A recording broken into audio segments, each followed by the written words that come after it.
here I have two protein sequences listed, normal and mutant, listed out the amino acids for both and possible codons for each amino acid. So at the end of the mutant strain, we can assume that a stop codon has been added during at the end because of the shorter strain than the normal sequence.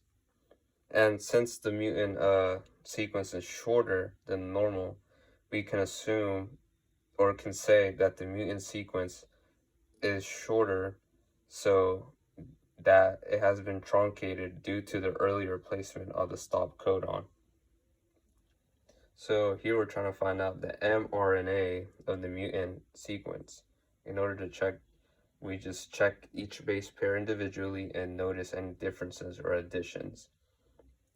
So starting off up top, AUG, AUG, UGG, UGG, UUU, AUU. So here we notice a difference on the mutant strain. A looks like it's been added, and up top we just have U. So here we gotta determine if it's been caused by insertion or deletion. So let's say if I were to delete U, pretend to just cross it out, then that would leave us with UUA, UCA.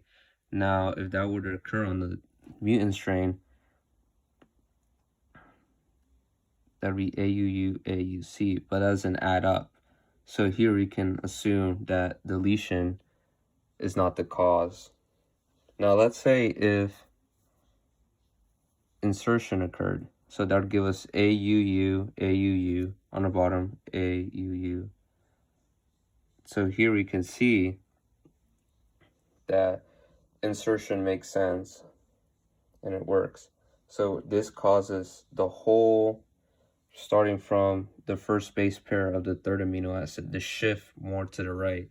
So here, that can also cause differences in amino acids, which explains why after the first two amino acids on both sequences, there's a difference in amino acids.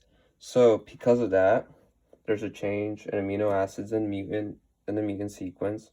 So our final mRNA sequence for the bottom strain would be